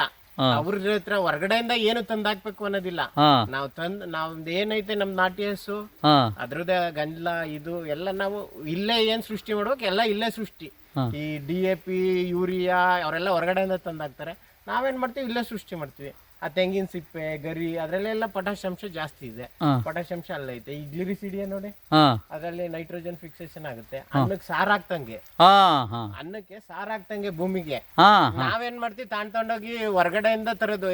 ಅವರು ಅಲ್ಲಿ ಸರ್ಕಾರ ಸಬ್ಸಿಡಿ ಕೊಡ್ತಾರೆ, ಹೋಗಿ ತಂದ್ಬಿಡೋಣ. 50 kg ಚೀಲ 1,500 2,000 ಕೊಟ್ಬಿಟ್ಟು ತಂತಾರೆ. ಹಾ ಅದೇ ನಮ್ದು ಒಂದು ನಾಟಿ ಹಸು ಒಂದ್ ಹಿಡ್ಕೊಂಡು ಗೊಬ್ಬರ ಮಾಡ್ಕೊಂಡು ಜೀವಾಮೃತ ಹಾಕ್ರಪ್ಪ ಅಂದ್ರೆ ಹಾಕಕ್ಕಾಗಲ್ಲ. ಹ್ಮ್ ಅದು ಹೇಳಕ್ಕಾಗಲ್ಲ. ಹ್ಮ್ ಅವ್ರದ್ದು ಮನಸ್ಥಿತಿ ಆತರ ಹ್ಮ್ ಈ ರೀತಿ ನಡೀತೈತೆ ಜಟಾಪಟಿ. ಹ್ಮ್ ಆವತ್ತು ಶುರುನಲ್ಲೇ 2006ರಲ್ಲಿ ಶಿಬಿರ ಭಾಗವಹಿಸಿದಾಗ ಸುಭಾಷ್ ಪಾಳೇಕರ್ ಹೇಳಿದರು, ದನ ನಿರ್ವಹಣೆ ಚೆನ್ನಾಗಿ ಮಾಡಿ, ದನಕ್ಕೆ ಒಂದು ಭಾರಿ ಕಂಫರ್ಟಬಲ್ ಆಗಿರಬೇಕು, ಒಂದು ಅವಕ್ಕೆ ಒಂದು ಚೆನ್ನಾಗಿರಬೇಕು, ಆ ಥರ ಒಂದು ವ್ಯವಸ್ಥೆ ಮಾಡಿರಿ ಅಂತ. ಸೊ ಹಂಗಾಗಿ ನಾನು ದನಕ್ಕೆ ಇಲ್ಲೊಂದು ಒಂದು 12ರಿಂದ 14 ದನ ಕಟ್ಬೋದು. ಸೊ ಆ ಥರ ಕ್ಲೀನಾಗಿ ಒಂದು ವ್ಯವಸ್ಥೆ ಮಾಡಿದ್ದೀವಿ ದನಕ್ಕೆ, ದನ ನಿರ್ವಹಣೆಗೆ. ಮತ್ತು ಅದು ನಾವು ಜೀವಾಮೃತ ತಯಾರಿಸೋದಕ್ಕೆ ಅದ್ರ ಗಂಜಲ ಭಾರಿ ಮುಖ್ಯ. ಸೊ ಹಾಗಾಗಿ ನಾವು ಆ ಗಂಜಲನ ಶೇಖರಣೆ ಮಾಡೋಕ್ಕೆ ಏನು ಮಾಡಿದ್ದೀವಿ, ಈ ಥರ ಒಂದು ನಾಲೆ ಮಾಡಿದ್ದೀವಿ. ಸೊ ಈ ನಾಲೆ ಮೂಲಕ ಗಂಜಲ ಎಲ್ಲ ಹೋಗ್ಬಿಟ್ಟು ಹಿಂದ್ಗಡೆ ಒಂದು ಸಿಮೆಂಟ್ ಟ್ಯಾಂಕ್ ಇದೆ, ಟ್ಯಾಂಕ್ ಮಾಡಿದ್ದೀವಿ. ಸೊ ಗಂಜಲ ಎಲ್ಲ ಹೋಗ್ಬಿಟ್ಟು ಆ ಟ್ಯಾಂಕ್ ಒಳಗೆ ಸೇರ್ಕೊಳ್ತದೆ. ಇದೇನು ತೀರಾ ಶುದ್ಧವಾದ ಗಂಜಲ ಅಲ್ಲ, ಅದಕ್ಕೆ ನೀರು ಬೆರೆಸ್ಕೊಳುತ್ತೆ, ಪರವಾಗಿಲ್ಲ. ಸೊ ನೀರು ಬೆರೆತ ಗಂಜಲ ಎಲ್ಲ ಟ್ಯಾಂಕ್ ಹೋಗಿರ್ತದೆ. ನಾವು ಆ ಟ್ಯಾಂಕಿಂದ ನೀರು ಬೆರೆತ ಗಂಜಲ ಅಥವಾ ಡೈಲ್ಯೂಟೆಡ್ ಗಂಜಲನ ತಗೊಂಡೋಗ್ಬಿಟ್ಟು ನಾವು ಜೀವಾಮೃತ ತಯಾರಿಸೋಕ್ಕೆ ಉಪಯೋಗಿಸ್ತೀವಿ. ಜೋರಾಗಿ ಈ ಸುಭಾಷ್ ಪಾಳೇಕರ್ ನೈಸರ್ಗಿಕ ಕೃಷಿನಲ್ಲಿ ಸುಮಾರು ಇದೆ. ಅದರೊಳಗೆ ಒಂದು ಮುಖ್ಯವಾದದ್ದು ಅಂಶ ಅಂದರೆ ಜೀವಾಮೃತ. ಸೊ ನಾವು ಏನು ಮಾಡ್ತೀವಿ ಅಂದರೆ ಜೀವಾಮೃತ ತಯಾರಿಸೋಕ್ಕೆ ನಾಟಿ ಹಸು ಸಗಣಿನೇ ಉಪಯೋಗಿಸ್ತೀವಿ. ನಾಟಿ ಹಸು ಸಗಣಿ ಮತ್ತು ನಾಟಿ ಹಸು ಗಂಜಲ. ಸೊ ನೀವು ಏನಂದರೆ ಸಗಣಿ ವಿಶೇಷತೆ ಏನಂದರೆ, ನಾಟಿ ಹಸು ಸಗಣಿ ವಿಶೇಷತೆ ಏನಂದರೆ, ಪಾಳೇಕರ್ ಹೇಳ್ದಂಗೆ 1 ಗ್ರಾಮ್ ನಾಟಿ ಹಸು ಸಗಣಿನಲ್ಲಿ 300 ಕೋಟಿ ಜೀವಾಣುಗಳಿರುತ್ತೆ. 300ರಿಂದ 500 ಕೋಟಿ ಜೀವಾಣುಗಳು ಇರ್ತವೆ. ಸೊ ಆ ಜೀವಾಣುಗಳು ನಮಗೆ ಮರ ಮತ್ತು ಗಿಡಗಳಿಗೆ ಯಾವುದೇ ಬೆಳೆ ಇರಲಿ ಅದಕ್ಕೆ ಏನೇನು ಬೇಕೋ ಪೋಷಕಾಂಶಗಳೆಲ್ಲ ಈ ಸಗಣಿನಲ್ಲಿರೋವಂಥ ಜೀವಾಣುಗಳು ಒದಗಿಸ್ತವೆ ಆ ಪೋಷಕಾಂಶಗಳು. ಸೊ ಹಾಗಾಗಿ ನಾವು ಏನು ಮಾಡ್ತೀವಿ, ನಮ್ಮ ತೋಟಕ್ಕೆ ಜೀವಾಮೃತ ಬಿಟ್ಟರೆ ಬೇರೆ ಯಾವ ಥರ ಗೊಬ್ಬರನೂ ಹಾಕಲ್ಲ. ಸೊ ನಾವು ನಾಟಿ ಹಸು ಸಾಕಿದ್ರೆ ಸಾಕು, ನಮಗೆ ತೋಟಕ್ಕೆ ಗೊಬ್ಬರದ ನಿರ್ವಹಣೆ ಸಂಪೂರ್ಣವಾಗಿ ಆಗುತ್ತೆ. ಸೊ 1 ಎಕರೆ ಭೂಮಿಗೆ ಪಾಳೇಕರ್ ಹೇಳ್ದಂಗೆ ಒಂದು ಸಿಂಪರಣೆ 10 kg ಸಗಣಿ, ಒಂದು 5ರಿಂದ 10 ಲೀಟ್ರ್ ಗಂಜಲ, 2 kg ದ್ವಿದಳ ಧಾನ್ಯದ ಹಿಟ್ಟು ಅಥವಾ ಹುರುಳಿಕಾಳು ಹಿಟ್ಟು, ತೊಗರಿಕಾಳು ಹಿಟ್ಟು ಯಾವ್ದಾರ ಆಗ್ಬೋದು. ದ್ವಿದಳ ಧಾನ್ಯದ ಹಿಟ್ಟು 2 kg, 2 kg ಕಬ್ಬೆಲ್ಲ, 1 ಹಿಡಿ ಮಣ್ಣು, 200 ಲೀಟ್ರ್ ನೀರು. ಸೊ ಇಷ್ಟನ್ನು ನಾವು ಬೆರೆಸ್ಬಿಟ್ಟು ನಾವು ಆ್ಯಕ್ಚುಲಿ ಗೊಬ್ಬರ ಮಾಡೋದು. ಸೊ ಇಷ್ಟು ಸಾಕು, 1 ಎಕರೆಗೆ ಇಷ್ಟು ಸಾಕು. ನಾವು 15 ದಿವಸಕ್ಕೆ ಒಂದ್ಸತಿ ಜೀವಾಮೃತನ ಹಾಕ್ತೀವಿ. ಯಾವ ಥರ ಹಾಕ್ತೀರಾ ಸರ್? ಸೊ ನಾವೇನು ಮಾಡ್ತೀವಿ, ಇವನ್ನೆಲ್ಲ ಈ 10 kg ಸಗಣಿ, 10 ಲೀಟ್ರ್ ಗಂಜಲ, 5ರಿಂದ 10 ಲೀಟ್ರ್ ಗಂಜಲ, 2 kg ದ್ವಿದಳ ಧಾನ್ಯದ ಹಿಟ್ಟು, 2 kg ಸಗಣಿ, 1 ಹಿಡಿ ಮಣ್ಣು, ಇವೆಲ್ಲನೂ 200 ಲೀಟ್ರ್ ನೀರಿನಲ್ಲಿ ಬೆರೆಸ್ಬಿಟ್ಟು ನಾವು ಇದನ್ನು ಫರ್ಮೆಂಟೇಷನ್ಗೆ ಬಿಡ್ತೀವಿ. ಎಷ್ಟು ದಿನ? ಒಂದು 6 ದಿವಸ ಫರ್ಮೆಂಟೇಷನ್ ಆಗೋಕ್ಕೆ ಬಿಡ್ತೀವಿ ನಾವು. ಹೇಗೆ ನೀವು ಹಾಲಿಗೆ ಹೆಪ್ಪಾಕ್ಬಿಟ್ಟು ಅದು ಒಂದು ದಿವಸ ಆದಮೇಲೆ ಮೊಸರಾಗಿರ್ತದೆ, ಅದೇ ಥರ ನಾವು ಇದನ್ನು ಫರ್ಮೆಂಟೇಷನ್ 6 ದಿವಸ ಮಾಡ್ತೀವಿ. 6 ದಿವಸ ಮಾಡಿದಾಗ ಏನಾಗುತ್ತೆ, ಈ ಜೀವಾಣುಗಳಿರುತ್ತಲ್ಲ ಅದು ಸಂಖ್ಯೆ ತುಂಬ ಜಾಸ್ತಿ ಆಗ್ತದೆ. ಅದು ಯಾವ ಥರ ಜಾಸ್ತಿ ಆಗುತ್ತೆ ಅಂದರೆ 20 ನಿಮಿಷಕ್ಕೆ ಒಂದು ಸತಿ ಅದು ಡಬಲ್ ಆಗ್ತಾ ಹೋಗುತ್ತೆ. ಇವಾಗ 300 ಕೋಟಿ ಜೀವಾಣುಗಳು 1 ಗ್ರಾಮ್ನಲ್ಲಿ ಇರೋದು 20 ನಿಮಿಷಕ್ಕೆ ಏನಾಗ್ತದೆ 600 ಕೋಟಿ ಆಗ್ತದೆ. 40 ನಿಮಿಷಕ್ಕೆ ಎಷ್ಟಾಗ್ತದೆ 1200 ಕೋಟಿ ಆಗ್ತದೆ. ಸೊ ಆ ಥರ ಇದು ಸಂಖ್ಯೆ ತುಂಬ ಜಾಸ್ತಿ ಆಗ್ತದೆ. ಅದಕ್ಕೆಲ್ಲ ಪೇಪರ್ಗಳು ರಿಲೀಸ್ ಮಾಡಿದ್ದಾರೆ, ಸೈಂಟಿಫಿಕ್ ಪೇಪರ್ಗಳು. ಅದ್ರಲ್ಲಿ ಗೊತ್ತಾಗುತ್ತೆ 6 ದಿವಸ ಆದಮೇಲೆ ಎಷ್ಟು ಸಂಖ್ಯೆ ಆಗಿರ್ತದೆ ಅಂತ. ಸೊ ನಾವು 6 ದಿವಸ ಆದಮೇಲೆ 7ನೇ ದಿವಸಕ್ಕೆ ಈ ಜೀವಾಮೃತನ ನಾವು ತೋಟಕ್ಕೆ ಕೊಡ್ಬೋದು. Very nice. ಯಾವುದೇ ಬೆಳೆ ಆಗಿರಲಿ, ನೀವು ಜೋಳ, ಭತ್ತ, ರಾಗಿ, ಅಲ್ಪಾವಧಿ ಬೆಳೆಯಿಂದ ಮಧ್ಯಮ ಅವಧಿ ಬೆಳೆಗಳು ಅಂದರೆ ಬಾಳೆ, ಆ ಥರದ್ದು ಬಾಳೆ, ಪಪ್ಪಾಯ ಆ ಥರ, ಮತ್ತು ದೀರ್ಘಾವಧಿ ಬೆಳೆ ತೆಂಗು, ಅಡಿಕೆ, ಮಾವು, ಸಪೋಟ ಏನೇ ಇರಲಿ, ಎಂಥ ಬೆಳೆಗೆ ಬೇಕಾದ್ರೂ ಇದನ್ನು ಹಾಕ್ಬೋದು. ಕಾಫಿ ಯಾವ ಬೆಳೆ ಬೇಕಾದ್ರೂ ನಾವು ಇದನ್ನು ಹಾಕ್ಬೋದು. ಈ ಜೀವಾಮೃತನ ಇದು ನೀವು ನಮ್ಮ ಪಾಳೇಕರ್ ಅವರ ಫಾರ್ಮುಲಾನ ಇದು? ಹೌದು, ಇದು ಪಕ್ಕಾ ಪಾಳೇಕರ್ ಪದ್ಧತಿನೇ. ನನಗೆ ಕೃಷಿನಲ್ಲಿ ABCD ಅಂತ ಕಲ್ತಿರೋದು ಸುಭಾಷ್ ಪಾಳೇಕರಿಂದನೇ. ನಮ್ಮ ಕೃಷಿ ಏನಂತ ಕೃಷಿ ಮಾಡ್ತಾ ಇದ್ದೆ, ಆದರೆ ಕೃಷಿ ಏನಕ್ಕೆ, ಯಾಕೆ ಸಗಣಿ ಹಾಕಬೇಕು ಏನೂ ಗೊತ್ತಿರಲಿಲ್ಲ ನಮಗೆ, ಝೀರೋ. ಸೊ ABCD ಕೃಷಿನಲ್ಲಿ ಕಲಿಸಿರೋದು ಸುಭಾಷ್ ಪಾಳೇಕರ್ ಅವರು. ಹೆಮ್ಮೆಯಿಂದ ಹೇಳ್ಕೊತೀರಾ? ಅಲ್ಪ ಜ್ಞಾನ ನನಗೆ ಬಂದಿದೆ ಕೃಷಿನಲ್ಲಿ ಅಂದರೆ ಅದು ಸುಭಾಷ್ ಪಾಳೇಕರ್ ಅವರಿಂದನೇ. ಅವ್ರದ್ದು ಶಿಬಿರ ಒಂದು 4 ಸತಿ ನಾನು ಭಾಗವಹಿಸಿದ್ದೀನಿ. ಅದರಿಂದ ನನಗೊಂದು ಅಲ್ಪ ಜ್ಞಾನ ಅದ್ರ ಬಗ್ಗೆ ಇದೆ. ನಾವು ಸಣ್ಣ ಮಟ್ಟದಲ್ಲಿ ಒಂದು ಮೌಲ್ಯವರ್ಧನೆ ಮಾಡ್ತಾ ಇದ್ದೀವಿ. ಸೊ ನಾವು ಬರೀ ಕೊಬ್ಬರಿ ಮಾರಾಟ ಮಾಡೋ ಬದಲು ನಾವು ಅದರಿಂದ ಕೊಬ್ಬರಿ ಎಣ್ಣೆನ ತಯಾರು ಮಾಡಿಬಿಟ್ಟು ನಾವು ನಮ್ಗೆ ಗೊತ್ತಿರೋರಿಗೆಲ್ಲ ನಾವು ಇದನ್ನು ಕೊಡ್ತೀವಿ. ನಾವು ಸದ್ಯಕ್ಕೆ ಕೊಬ್ಬರಿ ಏನೇನು ಐಟಮ್ ಕೊಡ್ತಾ ಇದ್ದೀರಾ ಸರ್? ಕೊಬ್ಬರಿ ಎಣ್ಣೆ ಕೊಡ್ತಾ ಇದ್ದೀವಿ. ಇದೇನು ಸರ್ ಮೇಡಮ್ ಇಟ್ಕೊಂಡಿರೋದು? ಇದು ಅರಿಶಿನ ಇದು. ಸೊ ಅರಿಶಿನ ನಾವು ಬೇಯಿಸ್ಬಿಟ್ಟು ಅದನ್ನು ಪುಡಿ ಮಾಡಿಬಿಟ್ಟು ಮನೇಲೇ ಮಾಡ್ತೀರಾ? ಹೌದು, ಪುಡಿ ಮಾಡೋದು ಹೊರಗಡೆ ಮೆಷಿನಲ್ಲಿ ಮಾಡಿಸ್ತೀವಿ. ಬೇರೆದೆಲ್ಲ ಬೇಯಿಸೋದು, ಅದನ್ನು ಒಣಗಿಸೋದೆಲ್ಲ ಇಲ್ಲೇ ಮಾಡ್ತೀವಿ. ಕೊಬ್ಬರಿನೂ ಅಷ್ಟೇ, ಒಣಗಿಸೋದೆಲ್ಲ ಇಲ್ಲೇ ಮಾಡೋದು. ಆದರೆ ಇದು ಎಣ್ಣೆ ಅರಿಯೋದು ಹೊರಗಡೆ ಮಾಡಿಸ್ಕೊಂಡ್ಬರ್ತೀವಿ. ಸೊ ಇದೇ ಥರ ಉಪ್ಪಿನಕಾಯಿ ಮಾಡ್ತೀವಿ.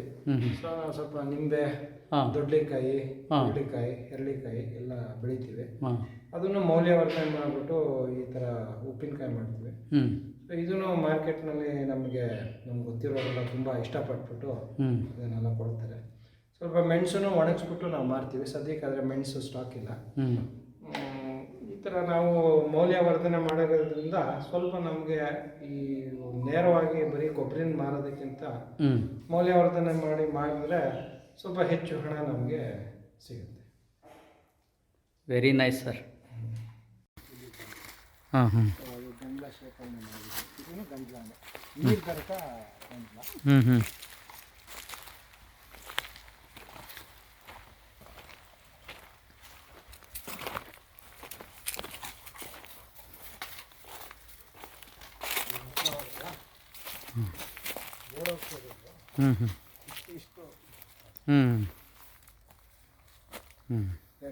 ಹೇಳಿ. ನೋಡಿ, ನಾವು ನಮ್ಮ ಜೀವಾಮೃತ ತಯಾರಿಕೆಗೆ, ನಮ್ಮ ತೋಟ ನಿರ್ವಹಣೆಗೆ ನಾವು ಹಳ್ಳಿಕಾರ್ ಹಸುನ ಸಾಕಿದ್ದೀವಿ. ಹಳ್ಳಿಕಾರು ಇಲ್ಲಿ ಸ್ಥಳೀಯವಾದ ಒಂದು ತಳಿ, ಹಳ್ಳಿಕಾರು. ಸೊ ಅದ್ರದ್ದು ಕರು. ಸೊ ನಮ್ಮ ಹತ್ರ ಒಟ್ಟು 4 ಕರ ಇದೆ. ಈ ಥರ ಹಳ್ಳಿಕಾರ್ ಕರ ಇದೆ. ಒಂದು 6 ದೊಡ್ಡ ಹಸ ಇದೆ. ಅದರಲ್ಲಿ 5 ಹಸು, 1 ಹೋರಿ ಇದೆ. ಎಷ್ಟು ದಿನಕ್ಕೊಂದ್ಸಲ ಬಿಡ್ತೀರಾ ಸರ್? ಇದು ನಾವೇನು ಅಂದರೆ ಒಂದು ಚಳಿಗಾಲದಲ್ಲಿ ಒಂದು 15ರಿಂದ 20 ದಿವಸಕ್ಕೆ ಒಂದ್ಸತಿ ನೀರಿನ ನಿರ್ವಹಣೆ ಮಾಡ್ತೀವಿ. 15ರಿಂದ 20 ದಿನಕ್ಕೆ ಒಂದೇ ಸಲ? ಒಂದೇ ಸತಿ ಸರ್. ಭೂಮಿ ಒಣಗಿರಲ್ವಾ ಸರ್ ಆಗ? ಇಲ್ಲ, ನಮ್ದೆಲ್ಲ ಹೊದಿಕೆ ಇರೋದ್ರಿಂದ, ಚೆನ್ನಾಗಿ ಒಣ ಹೊದಿಕೆ ಇರೋದ್ರಿಂದ ತೇವಾಂಶ ನಮ್ಮಲ್ಲಿ ಜಾಸ್ತಿ ಹಿಡಿದಿರ್ತದೆ. ಸೊ ನಮ್ಮದು ಹ್ಯೂಮಸ್ ಫಾರ್ಮೇಷನ್ ಎಷ್ಟು ಚೆನ್ನಾಗಿರುತ್ತೋ ಅಷ್ಟು ತೇವಾಂಶ ಭೂಮಿ ಕಾಪಾಡ್ಕೊಳ್ತದೆ. ಸೊ ನಮಗೆ ಏನಂದ್ರೆ ಇಂಡಿಕೇಟರ್ ಏನಂದ್ರೆ ನಮ್ದು ಕಾಫಿ ಗಿಡನೇ. ಕಾಫಿ ಗಿಡ ಅಕಸ್ಮಾತ್ ಸ್ವಲ್ಪ ಒಣಗ್ದಂಗೆ ಆದರೆ, ಎಲೆಗಳೆಲ್ಲ ಸ್ವಲ್ಪ ಇದಾದರೆ ಬಾಡ್ದಂಗೆ ಆದರೆ ಅವಾಗ ಮಾತ್ರ ನಾವು ನೀರು ಕೊಡ್ತೀವಿ, ಇಲ್ಲದ್ರೆ ನೀರು ಸರ್ ಕೊಡ್ತೀವಿ. ಇವಾಗ ನನಗೊಂದು ಡೌಟು ಸರ್. ಹಾಂ. ಪಾಳೇಕರ್ ಅವರ ಪದ್ಧತಿಲಿ ಹ್ಞೂ ಕೆಲವರು ಅಪಾರ್ಥ ಮಾಡ್ಕೊಂಡಿದ್ದಾರೆ. ಈಗ ಸಗಣಿ ಗಂಜಲದಿಂದ ಮೀಥೇನ್ ಫಾರ್ಮೇಷನ್ ಜಾಸ್ತಿ ಆಗುತ್ತೆ ಅಂತ ಒಂದು ಹಳೆಬೀಡು ಕಾರ್ಯಾಗಾರದಲ್ಲಿ ಹೇಳಿದ್ರು. ಅಂದರೆ ಜಾಸ್ತಿ ಹಸುಗಳನ್ನ ಸಾಕಬೇಡಿ ಅನ್ನೋ ಈ ಗೊಂದಲ ಇದೆ. ಅದಕ್ಕೆ ನಿಮ್ಮ ಸಲಹೆ ಏನು ಸರ್? ಹೌದು, ಅವರು ಏನಂದ್ರೆ ನಾವು ಈ ನಮ್ಮದು ಟ್ರೆಡಿಷ್ನಲ್ ಮೆಥಡ್ನಲ್ಲಿ ಹೋದರೆ, ಟ್ರೆಡಿಷ್ನಲ್ ಅಂದರೆ ಏನಂತಾರೆ, ಟ್ರೆಡಿಷ್ನಲ್ ಇದು ಅಂದರೆ ಕಿವಿ ಸಾಂಪ್ರದಾಯಿಕ ಪದ್ಧತಿನಲ್ಲಿ ಹೋದರೆ ನಾವು ಆವಾಗೆಲ್ಲ ಒಂದು ಎಕರೆಗೆ ಒಂದು 15 ಲೋಡಿಂದ 20 ಲೋಡ್ ಗೊಬ್ಬರ ಹೊಡಿಬೇಕು ಅಂತ ಒಂದು ತತ್ವ ಇತ್ತು. ಮುಂಚೆ ಎಲ್ಲ ಹಂಗೆ 1970ಕ್ಕಿಂತ ಮುಂಚೆ ಎಲ್ಲ ಸಗಣಿ ಉಪಯೋಗಿಸ್ಕೊಂಡೆ ಬೆಳೆಗಳನ್ನ ಮಾಡ್ತಾ ಇದ್ದು. ಆವಾಗೆಲ್ಲ ನಾವು ಒಂದು 15 ಲೋಡ್ ಗೊಬ್ಬರ ಹಾಕಬೇಕು, 20 ಲೋಡ್ ಗೊಬ್ಬರ ಹಾಕಬೇಕು ಅಂತ ಒಂದು ತತ್ವ ಇತ್ತು. ಇವಾಗ ನನ್ನ ಹತ್ರ 20 ಎಕರೆ ಇದೆ. ಸೊ 20 ಎಕರೆಗೆ 20 ಲೋಡ್ ಗೊಬ್ಬರ ಅಂದರೆ ನನಗೆ 400 ಲೋಡ್ ಗೊಬ್ಬರ ತಗೊಂಬರ್ಬೇಕು.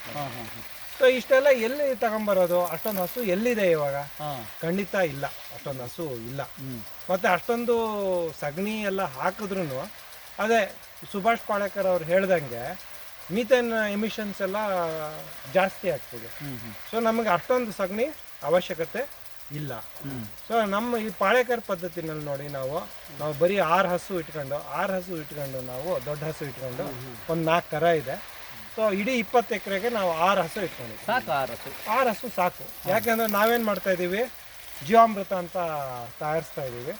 ಸೊ ಈ ಜೀವಾಮೃತದಲ್ಲಿ ಏನಾಗ್ತದೆ, ಸಗಣಿ ಏನಕ್ಕೆ ಉಪಯೋಗಿಸ್ತೀವಿ? ಸಗಣಿ ಗೊಬ್ಬರ ಅಲ್ಲ, ಸಗಣಿ ಜೀವಾಣುಗಳ ಆಗರ. ಸೊ ಗೊಬ್ಬರ ಅಲ್ಲ ಅದು. ಸೊ ಗೊಬ್ಬರ ಒದಗಿಸುವ ಜೀವಾಣುಗಳು ಸಗಣಿನಲ್ಲಿ ಇದೆ. ಸೊ ಅದರೊಳಗೆ ಬ್ಯಾಕ್ಟೀರಿಯಾ, ಫಂಗಸ್ಸು ಎಲ್ಲ ಇರ್ತದೆ, ಆಕ್ಟಿನೋಮೈಸೈಟ್ಸ್ ಎಲ್ಲ ಇರ್ತದೆ. ಅವೇನು ಮಾಡ್ತದೆ, ಗಿಡ ಮತ್ತು ಮರಗಳಿಗೆ ಜೀವಾಣುಗಳು ಒದಗಿಸ್ತವೆ. ಸೊ ಆ್ಯಕ್ಚುಲಿ ಗೊಬ್ಬರ ಎಲ್ಲಿದೆ? ಗಾಳಿನಲ್ಲಿ ಗೊಬ್ಬರ ಇದೆ. ಗಾಳಿನಲ್ಲಿ 78.6 78.6% ಗಾಳಿನಲ್ಲಿ ನೈಟ್ರೋಜನ್ ಇದೆ. ಅಂದರೆ ಸಾರಜನಕ 78.6% ಅಷ್ಟು ಸಾರಜನಕ ಇದೆ. ಆದರೆ ಇದು ಮರಗಳು ಮತ್ತು ಗಿಡಗಳು ನೇರವಾಗಿ ತಾಳಕ್ಕಾಗಲ್ಲ. ಯಾವಾಗ ಸಗಣಿ ಹಾಕ್ತೀವೋ ಸಗಣಿನಲ್ಲಿ ನೈಟ್ರೋಜನ್ ಫಿಕ್ಸಿಂಗ್ ಮೈಕ್ರೋಬ್ಸ್ ಇದೆ. ಸೊ ಈ ನೈಟ್ರೋಜನ್ ಫಿಕ್ಸಿಂಗ್ ಮೈಕ್ರೋಬ್ಸ್ ಏನು ಮಾಡ್ತವೆ, ಜೀವಾಣುಗಳು ಏನು ಮಾಡ್ತವೆ, ಗಾಳಿನಲ್ಲಿರೋ ಇದು ಸಾರಜನಕ ತೆಗೆದುಬಿಟ್ಟು ಈ ಬೇರ್ಗಳಿಗೆ, ಗಿಡ ಮತ್ತು ಮರಗಳಿಗೆ ಬೇರ್ಗಳಿಗೆ ಕೊಡ್ತವೆ. ಇವಾಗ ಫಾಸ್ಫೇಟು, ಪೊಟ್ಯಾಶು, ಆ DAPಗೆ 1200-1300 ರೂಪಾಯಿ ಒಂದು ಬ್ಯಾಗ್ DAPಗೆ. ಅಷ್ಟು ಅದು ಕಾಸ್ಟ್ಲಿ. ಇನ್ನು ಮುಂದಕ್ಕೆ ಇನ್ನೂ ಕಾಸ್ಟ್ಲಿ ಆಗ್ತದೆ. ಇವಾಗೆಲ್ಲ ಯುದ್ಧದ ವಾತಾವರಣ ಇದೆ. ಯುದ್ಧ ಜಾಸ್ತಿ ಆದಂಗೆ ಈ ಗೊಬ್ಬರಗಳ ರೇಟೆಲ್ಲ ಇನ್ನೂ ಜಾಸ್ತಿ ಆಗ್ತದೆ. ರೈತ ಹೆಂಗೆ ಅವನ್ನೆಲ್ಲ ಕೊಳ್ಳಕ್ಕಾಗ್ತದೆ? ಮುಂದಕ್ಕೆ ಇನ್ನೂ ತುಂಬ ಕಷ್ಟ ಆಗ್ತದೆ.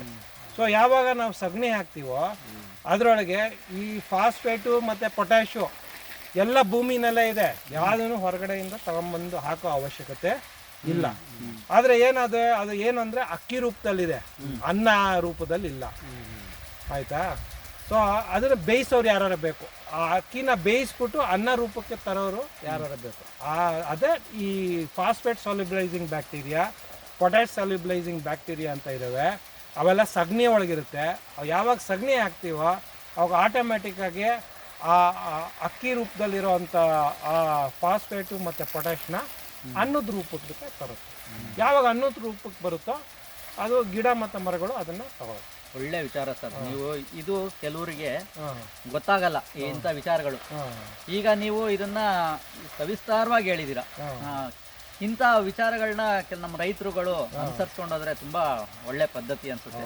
ಅದೇ ಸುಭಾಷ್ ಪಾಳೇಕರ್ ಅವರು ಇಂಥ ವಿಚಾರಗಳನ್ನ ತುಂಬಾ ಹೇಳಿರ್ಬೋದು ಕಾರ್ಯಾಗಾರದಲ್ಲಿ. ಇವೆಲ್ಲ ನನಗೆ ಇದು ಕೃಷಿನಲ್ಲಿ ABCD ಎಲ್ಲ ಸುಭಾಷ್ ಪಾಳೇಕರ್ ಅವರೇ ಕಲಿಸಿರೋದು. ಪಾಪ ಅವರು ತುಂಬಾ ಕಾರ್ಯಾಗಾರದಲ್ಲಿ ಪಾಪ ಅಷ್ಟು ಶ್ರಮ ಪಟ್ಕೊಂಡು ಪುಕ್ಸಟೆ ಸ್ವಾರ್ಥ ಇಲ್ಲದೆ ನಿಸ್ವಾರ್ಥವಾಗಿ ಇವನ್ನೆಲ್ಲ ಪಾಪ ಹೇಳ್ತಾರೆ, ಏನು ನಿರೀಕ್ಷೆ ಇಲ್ಲದೆ. ಸ್ವಲ್ಪ ರೈತರು ಏನಂದ್ರೆ ಇದನ್ನ ಗಂಭೀರವಾಗಿ ಪರಿಗಣಿಸಿ ಅವರು ತಗೋಬೇಕು. ತಗೊಂಡ್ರೆ ಏನಾಗ್ತದೆ, ಅವ್ರ ಮನೆನೂ ಸುಭಿಕ್ಷವಾಗಿರ್ತದೆ, ಇಡೀ ದೇಶನೂ ಸುಭಿಕ್ಷವಾಗಿರ್ತದೆ. ಯಾಕಂದ್ರೆ ನಾವೆಲ್ಲ ಹೊರದೇಶದಿಂದ ಎಲ್ಲ ರಫ್ತು ಮಾಡ್ಕೊಳ್ತೀವಿ. ಯೂರಿಯಾ ರಫ್ತು ಮಾಡ್ಕೊಳ್ತೀವಿ, DAP ರಫ್ತು ಮಾಡ್ಕೊಳ್ತೀವಿ. ಇವೆಲ್ಲ ದೊಡ್ಡ ದೊಡ್ಡ ಮಲ್ಟಿನ್ಯಾಷನಲ್ ಕಾರ್ಖಾನೆಗಳು ಇವನ್ನೆಲ್ಲ ತಯಾರಿಸುತ್ತೆ. ಸೊ ರೈತನಿಗೆ ಇವನ್ನೆಲ್ಲ ಹಾಕಿದ್ರೆ ರೈತನಿಗೆ ಅಷ್ಟು ಲಾಭ ಆಗೋದಿಲ್ಲ. ಅಂದೇ ಅವನಿಗೆ ಅಲ್ಪ ಸ್ವಲ್ಪ ಲಾಭ ಆಗ್ತದೆ, ಏನೋ ಒಂದು ಸ್ವಲ್ಪ ಕಮಿಷನ್ ಸಿಗ್ತದೆ. ಮುಖ್ಯವಾಗಿ ಬಹುರಾಷ್ಟ್ರೀಯ ಕಂಪ್ನಿಗಳಿಗೆ ಲಾಭ ಆಗ್ತದೆ. ಸೊ ಇವೆಲ್ಲ ಏನು ಅವಶ್ಯಕತೆ ಇಲ್ಲ. ಪುಕ್ಕಟೆ ನಮ್ಮ ನಾಟಿ ಹಸು ಸಗಣಿನಲ್ಲೇ ಎಲ್ಲನೂ ಇದೆ. ಸೊ ಯಾವಾಗ ನಾಟಿ ಹಸುನ ಸಗಣಿನಲ್ಲಿ ನಾವು ಭೂಮಿಗೆ ತಂದು ಹಾಕ್ತೀವೋ ಎಲ್ಲ ಪೋಷಕಾಂಶಗಳು ತಂದು ಕೊಡ್ತವೆ. ಎಲ್ಲ ಇದೆ. ಭೂಮಿನೂ ಕಲುಷಿತಗೊಳ್ಳಲ್ಲ. ಭೂಮಿನೂ ಕಲುಷಿತ ಮಾಲಿನ್ಯ, ಈ ಪರಿಸರ ಮಾಲಿನ್ಯ ಆಗ್ತಾ ಇದೆ. ಗಾಳಿ ಮಾಲಿನ್ಯ, ವಾಯು ಮಾಲಿನ್ಯ ಆಗುತ್ತೆ, ನೀರಿನ ಮಾಲಿನ್ಯ ಆಗುತ್ತೆ, ಮಣ್ಣಿನ ಮಾಲಿನ್ಯ ಆಗುತ್ತೆ. ಅದೆಲ್ಲ ಫ್ರೀ ಇರುತ್ತೆ. ಯಾವುದು ಎಲ್ಲ ಮಾಲಿನ್ಯ ಮುಕ್ತ ಇದಾಗುತ್ತೆ. ಇದರಿಂದ ಈ ಜೀವಾಮೃತದಿಂದ ಬೆಳೆದಂಥ ಬೆಳೆ ವಿಷಮುಕ್ತವಾಗಿರುತ್ತೆ. ಸೊ ಈ BP, ಕ್ಯಾನ್ಸರು, ಶುಗರು ಎಲ್ಲ ಜಾಸ್ತಿ ಆಗಿರೋದು ಈ ವಿಷಮುಕ್ತ ಆಹಾರ ಸೇವನೆಯಿಂದನೇ ಜಾಸ್ತಿ ಆಗಿದೆ.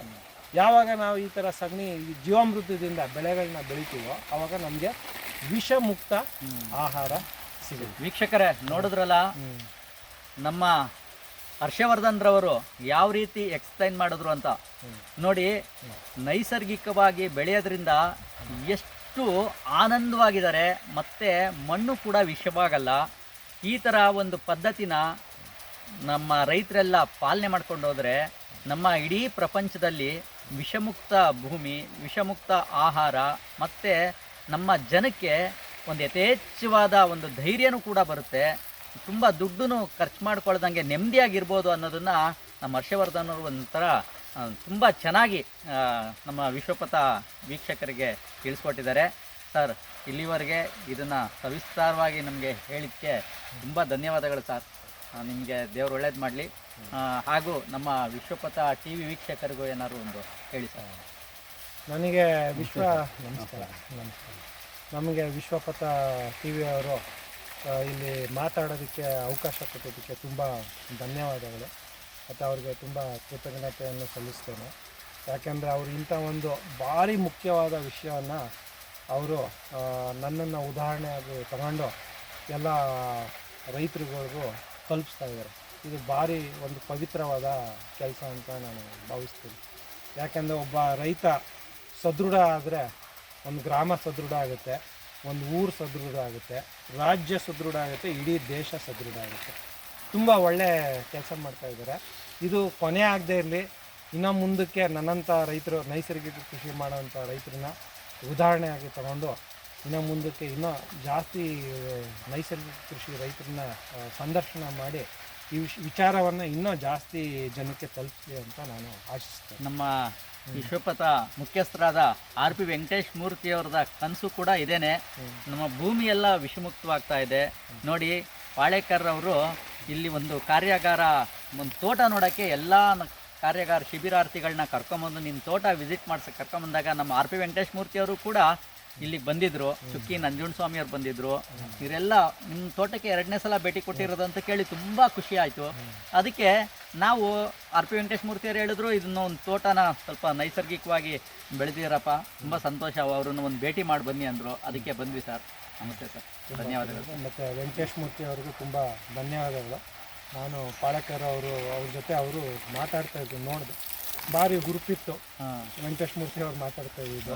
ಮತ್ತು ಅವರಿಗೆ ಇದು ಅರಿವಿದೆ, ಇದು ಭಾರಿ ಮುಖ್ಯ ವಿಚಾರ ಅಂತ ಭಾರಿ ಹುಮ್ಮಸ್ಸಿಂದ. ಮತ್ತು ಬೇರೆ ಪತ್ರಕರ್ತರಿಗೂ ಫೋನ್ ಮಾಡಿಬಿಟ್ಟು ಹೇಳ್ತಾ ಇದ್ರು, ಬರ್ರಪ್ಪ ಇಲ್ಲಿ ಇಷ್ಟು ಮುಖ್ಯವಾದ ವಿಷಯ, ಪಾಳೇಕರ್ ಯಾವಾಗ ನೋಡಿದ್ರು ಬರೋದಿಲ್ಲ. ಸೊ ಒಳ್ಳೆ ಕಾರ್ಯ ಮಾಡ್ತಾ ಇದ್ರು. ಅದಕ್ಕೆ ಧನ್ಯವಾದ. ವಿಶ್ವಪಥ ಟಿವಿಯಿಂದ ನಿಮ್ಮ ಪ್ರೀತಿಯ ಬಾಲರಾಜ್. ವಿಶ್ವಪಥ ಟಿವಿಯನ್ನು ಸಬ್ಸ್ಕ್ರೈಬ್ ಮಾಡಿ, ಶೇರ್ ಮಾಡಿ, ಲೈಕ್